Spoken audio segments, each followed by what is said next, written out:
Yeah, my name is Melvin Ishmael Johnson with Drama Stage Qumran Theater Company. I'm just glad to have an opportunity to tell you a little about our organization. Drama Stage Qumran is a recovery theater company, and we are based upon two models, what is known as the community theater model and the Nasana model. That forms the whole structure for our theater company.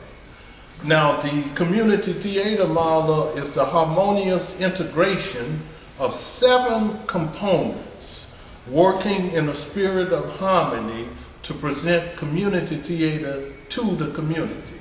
And those components are the word, the artist, the audience, the drama stage group, which is the back of the house that deals with the technical aspect, and the front of the house that deals with the business publicity aspect.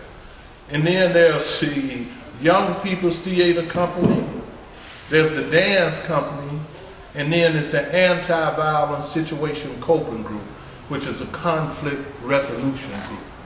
The other model that sets our structure is called the Nasana model. The Nasana model takes its name from the first letters of 6 concepts working in a spirit of harmony to impact the violence in the individual, home, school, and community. And those 6 concepts are nutrition, exercise, spirituality, one-on-one, the needs fulfillment, and the anti-violence situational coping group. The anti-violence situational coping group is a conflict resolution group that we develop that can be utilized by the community to dramatize various violent situations so the community would be able to look at these situations and examine these situations in details and come up with solutions to these violent situations before they escalate into violence. So these are the two models that set the structure for Drama Stage Qumran: the community theater model and the Nasana model. Now, we exist in the Skid Row area. As I mentioned earlier, we are a recovery theater company. We've been in existence going on about 4 years now. Since our signature play, the first play we did was called Surviving the Nickel. And it deals with 2 community members who fall from mainstream society and they end up on Skid Row. And we see them through various situations as they get themselves together and work themselves up out of the homeless situation that they find themselves in.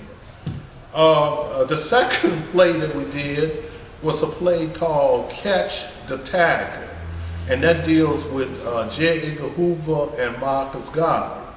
This was the code name that Marcus Garvey used that J. Edgar Hoover used for Marcus Garvey when he was developing the strategy to bring down Marcus Garvey and the Universal Negro Improvement Association. And that's what this play is about. It deals with, what makes this play so important is this is where J. Edgar Hoover got all of his training and techniques in terms of what he developed when he was studying the Marcus Garvey movement. He developed a concept called infiltration and disinformation. And later on, this concept would become the counterintelligence program, better known as COINTELPRO, that Hoover used all during the 60s against organizations like the Black Panthers, the Nation of Islam, etc. Any organizations that he considered to be anti-American. We've also done young people's plays. We got a play called Stone in the Road that we developed for our young people's theater company. Since then, we've done a gang intervention play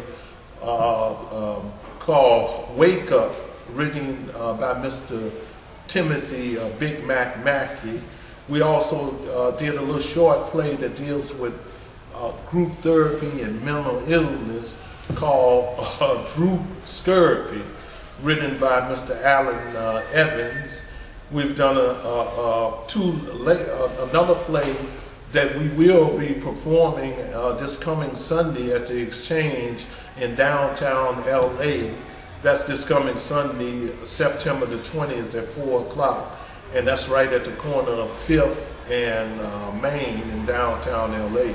We'll be performing a play that deals with the women's Skid Row. And this play is called Our Mother's Daughters. And this play chronicles the livelihood of the women's and the families and the things that they have to do to survive in the Skid Row area. Now we also have another play that we developed for the Peace Center on the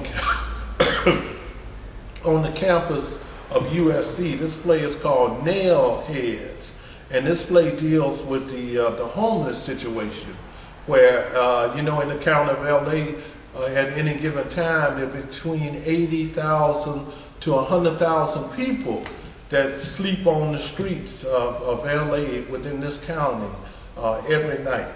And so we did this play where we take nails that symbolize the homeless, because they have so much similarity. Just like nails find themselves in dark and tight spaces, it's the same with the homeless. And just like nails are really the building blocks of the foundations of the houses, it's just like the homeless. People don't notice them, but they steal the foundations of our society and our community.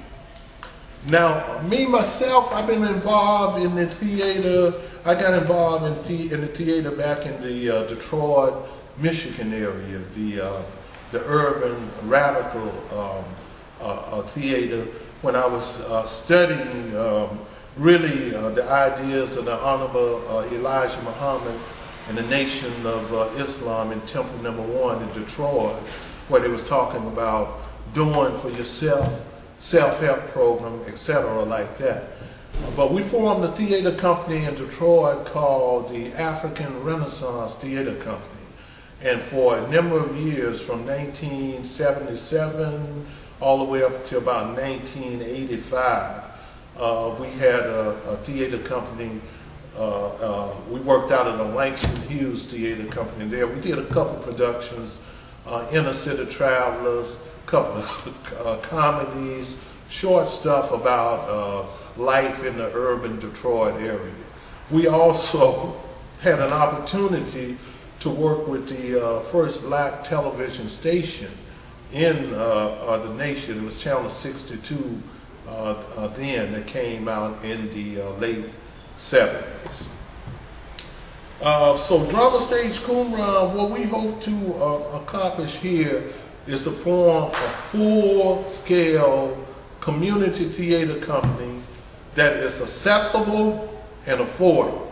Because the most important thing that you have in Los Angeles, which is an entertainment area out here, is you have theater.